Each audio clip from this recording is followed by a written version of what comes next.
ಮದನ್, ಅರೆ ಮಾವ, ನೀವು ಬಂದಿದ್ದೆ ಗೊತ್ತಾಗ್ಲಿಲ್ಲ. ಅದು ಸಾವಿತ್ರಿ ಹತ್ರ ಮದುವೆ ವಿಷಯದ ಬಗ್ಗೆ ಹೇಳ್ತಾ ಇದ್ದೆ.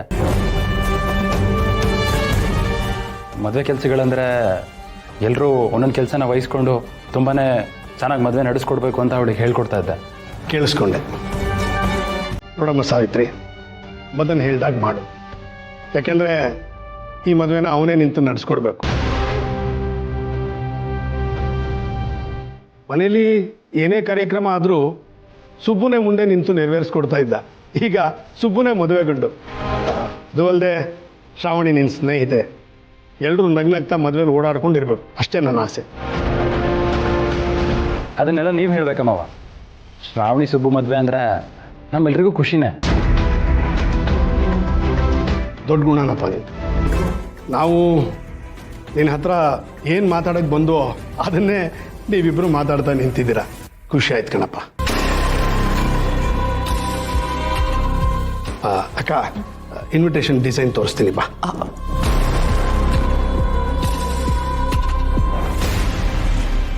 ಏನು ಮಾಡಿದ್ರಿ ಮದನ್ ಸರ್? ವಿಷಯನ ಯಜಮಾನ್ರತವ ಹೇಳ್ಬೋದಾಗಿತ್ತು ತಾನೆ. ಮಾವ ಮಾತಾಡಿದ್ನ ನೀನೇ ಕೇಳಿಸ್ಕೊಂಡಿಲ್ಲ ಸಾವಿತ್ರಿ. ಶ್ರಾವಣಿ ಮದುವೆ ವಿಚಾರದಲ್ಲಿ ಮಾವ ತುಂಬಾ ಸೂಕ್ಷ್ಮವಾಗಿದ್ದಾರೆ. ಒಂಚೂರು ಏನಾದರೂ ಆ ಕಡೆ ಈ ಕಡೆ ಎಡ್ಬಟ್ಟಾದ್ರೂ ಮಾವಂಗೆ ತಡ್ಕೊಳಕ್ಕಾಗಲ್ಲ. ಹೋದ್ಸಲ ಮದುವೆ ನಿಂತೋಗಿ ಏನೆಲ್ಲ ದೊಡ್ಡ ಅನಾಹುತ ಆಯಿತು ಅಂತ ನಾನು ನೋಡಿದ್ದೀನಿ. ನಾನೇನೋ ಆ ವಿಚಾರನ ಮರೆತುಬಿಟ್ಟೆ. ಆದರೆ ಮಾವ ಅದನ್ನು ಅಷ್ಟು ಈಸಿಯಾಗಿ ಮರೆಯಲ್ಲ. ಇಂಥ ಟೈಮಲ್ಲಿ ನಾವಿಬ್ಬರು ಪ್ರೀತಿ ಮಾಡ್ತಾ ಇದ್ದೀವಿ ಅಂತ ಏನಾದರೂ ಮಾವನ ಹತ್ರ ಹೇಳಿದ್ರೆ ಮಾವಂಗೆ ಯಾವ ರೀತಿ ಎಫೆಕ್ಟ್ ಆಗಲ್ಲ. ಅದು ಮಾವ ಅದನ್ನು ಸಹಿಸ್ಕೊಳ್ಳಲ್ಲ. ಜನಗಳು ಒಂದೊಂಥರ ಮಾತಾಡ್ತಾರೆ. ನಮ್ಮಿಬ್ಬರು ವಿಷಯ ಗೊತ್ತಾಗಿ ಮೀಡಿಯಾದವ್ರು ಏನಾದರೂ ಕೆಟ್ಟದಾಗ ಬರೆದ್ರೆ ಮಾವಂಗೆ ಅದು ನೋವಾಗಲ್ವಾ? ಅಯ್ಯಯ್ಯೋ, ನನಗಿದೆಲ್ಲ ಯಾವುದೂ ಅರ್ಥ ಆಗಕ್ಕಿಲ್ಲ. ಹೌದು ಸಾವಿತ್ರಿ, ಮಾವಂಗೆ ಏನಾದರೂ ಹೆಚ್ಚು ಕಮ್ಮಿ ಆದರೆ ನೇರವಾಗಿ ಅದಕ್ಕೆ ನೀನೇ ಕಾರಣ ಆಗ್ತೀಯ. ಇಷ್ಟೆಲ್ಲ ಆದಮೇಲೂ ಮಾವನ ಹತ್ರ ನಮ್ಮಿಬ್ಬರು ಪ್ರೀತಿನ ಹೇಳಬೇಕು ಅಂದರೆ ಬಾ ಈಗಲೇ ಅಣ್ಣ.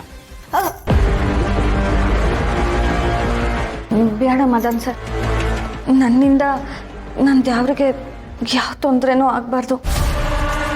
ನನಗೆ ಏನು ಮಾಡಬೇಕು ಅಂತಲೇ ಗೊತ್ತಾಯ್ತಲ್ಲ. ಅದನ್ನೇ ನಾನು ಹೇಳ್ತಿರೋದು ಸಾವಿತ್ರಿ. ಯಾಕೆ ನಿನಗೆ ಅರ್ಥ ಆಗ್ತಿಲ್ಲ?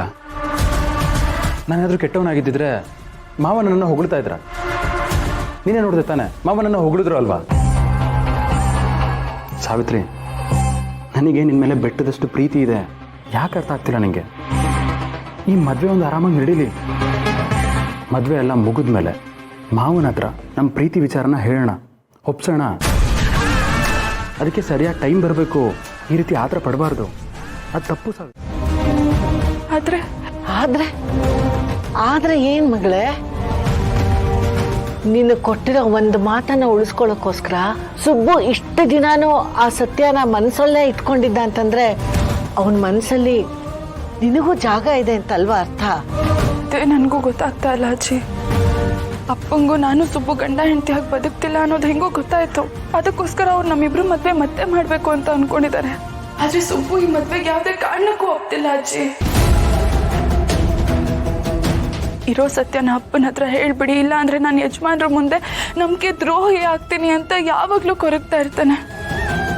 ಆದ್ರೆ ನಾನು ಅಪ್ಪನ ಹತ್ರ ಹೋಗಿ ಈ ಸತ್ಯನೆಲ್ಲ ಹೇಳ್ಬಿಟ್ರೆ ನಾನು ಸುಬ್ಬು ದೂರ ಆಗ್ಬಿಡ್ತೀವಜ್ಜಿ.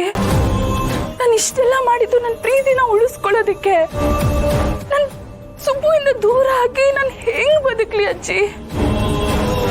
ನೀನ್ ಮಾಡಿರೋದು ತಪ್ಪೆ ಮಗಳೇ, ಅದನ್ನಿಲ್ಲ ಅಂತ ನಾನು ಹೇಳಲ್ಲ. ಆದ್ರೆ ನೀನು ನಿನ್ ಪ್ರೀತಿನ ಉಳಿಸ್ಕೊಳ್ಳೋಕೆ ಇಷ್ಟೆಲ್ಲ ಕಷ್ಟಪಟ್ಟಿದೀಯಲ್ಲ, ಆ ಕಷ್ಟಗಳು ನಿನ್ನ ಮನಸ್ಸಲ್ಲಿರೋ ನಿಜವಾದ ಪ್ರೀತಿ ಆ ತಪ್ಪನ್ನ ಮರೆಸ್ಬಿಡುತ್ತೆ. ಸುಬ್ಬುಗೆ ನಿನ್ ಬಗ್ಗೆ ನಿಜವಾಗ್ಲೂ ಪ್ರೀತಿ ಇಲ್ಲ ಅಂದಿದ್ದಿದ್ರೆ ಅದು ಬೇರೆ ಮಾತು.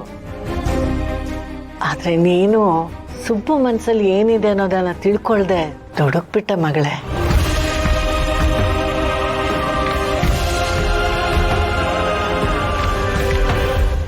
ಏನ್ ಮಾಡ್ತಿದ್ಯಾ ಮಾಡಿ ನೀನು ನಡ್ಕೊಳ್ತಿರೋದೇನಾದ್ರೂ ವೀರು ಗೊತ್ತಾದ್ರೆ ಅಷ್ಟೇ. ಮಾಮಾಗೆಲ್ಲ ಏನೂ ಆಗಲ್ಲ. ನಾನು ತಿಂದು ತೆಗ್ಬೇಕು ಅಂತ ಅನ್ಕೊಂಡಿರೋದು ಶ್ರಾವಣಿನ. ಇವಳು ಬರೀ ಉಪ್ಪಿನಕಾಯಿ ಅಷ್ಟೇ. ಮಾಡಿ ಡೋಂಟ್ ಬಿ ಅ ಫೂಲ್. ಹೇಗಾದ್ರೂ ಮಾಡಿ ಸಿಂಹಾಸನದಲ್ಲಿ ಕೂರ್ಬೇಕು ಅಂತ ಅನ್ಕೊಂಡ್ರೆ ನೀನು ಬೀದಿ ಬೀದಿ ನಾಯಿ ತರ ಆಡ್ತಿದ್ಯಲ್ಲ. ರಾಜ ಆಗ್ಬೇಕು ಅಂದ್ರೆ ಮೊದಲು ರಾಜನ್ ತರ ಬದುಕೋದನ್ನ ಕಲಿಬೇಕು. ನೀನ್ ಹೀಗೆಲ್ಲ ನಡ್ಕೊಂಡ್ರೆ ರಾಜ ಆಗಲ್ಲ. ಒಂದಲ್ಲ ಒಂದಿನ ಯಾವ್ದಾದ್ರೂ ತಪ್ಪಲ್ ಸಿಕ್ಕಾಕೊಂಡು ಬೀದಿ ಪಾಲಾಗೋಗ್ತೀಯ ಅಷ್ಟೇ. ಹಾಗೆಲ್ಲ ಏನಿಲ್ಲ, ನಾನು ಯಾವತ್ತಿದ್ರು ರಾಜನೇ. ಹೀಗೆ ಹೇಳೋಕ್ ಚಂದ, ಅದೇ ಹೇಳೋರೆಲ್ಲ ರಾಜ ಆಗಲ್ಲ. ಇದೇ ಲಾಸ್ಟ್. ಇನ್ನೊಂದು ಸಲ ನಿನ್ನನ್ನ ನಾನು ಸಾವಿತ್ರಿ ಜೊತೆ ನೋಡಿದ್ರೆ ನಿನ್ನನ್ನು ಅವಳನ್ನು ಇಬ್ಬರನ್ನು ನಿಮ್ ಮನೆಯಿಂದ ಆಚೆ ಹಾಕ್ತೀನಿ ಅಷ್ಟೇ. ಕಮಾನ್ ಮಾವ್, ನನಗೇನು ಇವಾಗ ಅವಳು ಬೇಕಾಗಿಲ್ಲ. ಒಂದ್ಸಲ ಹಾಕಿದ ಬಟ್ಟೆ ನಾನು ಮತ್ತೆ ಹಾಕಲ್ಲ. ಇವಾಗ ಮತ್ತೆ ನೋ ಮಾವ್, ನೆವರ್. ಯು ಆರ್ ಫೂಲ್ ಮಾಡಿ, ಯು ಆರ್ ಫೂಲ್. ಅವಳು ಸಾಲಿಗ್ರಾಮದವಳು. ಸಾಲಿಗ್ರಾಮದವ್ರ ಬಗ್ಗೆ ನಿನಗೆ ಇನ್ನೂ ಗೊತ್ತಿಲ್ಲ. ಸಾಲಿಗ್ರಾಮದವರು ಆ ದೊಡ್ಡ ಮನೆಯನ್ನ ದೇವಸ್ಥಾನ ತರ ನೋಡ್ತಿದ್ದಾರೆ. ಆ ಊರಿನಲ್ಲಿರೋರು ನ್ಯಾಯ, ನೀತಿ, ಧರ್ಮ ಅನ್ನೋದು ಚಿಕ್ಕ ಮಕ್ಕಳಿಗೆ ಹಾಲಲ್ಲಿ ಅರ್ದು ಕುಡಿಸ್ತಾರೆ. ಅಂತ ಜನ ಅವರು. ಅವ್ರ ಹತ್ರ ಸಿಕ್ಕಾಕೊಂಡ್ರೆ ಏನಾಗುತ್ತೆ ಅನ್ನೋದು ನನಗೆ ಅನುಭವ ಇದೆ. ನೋಡು, ಇದನ್ನ ಇಲ್ಲಿಗೆ ಬಿಟ್ಬಿಡು. ಜಸ್ಟ್ ಎಂಡ್ ಇಟ್ ಮಾಡಿ ಪ್ಲೀಸ್.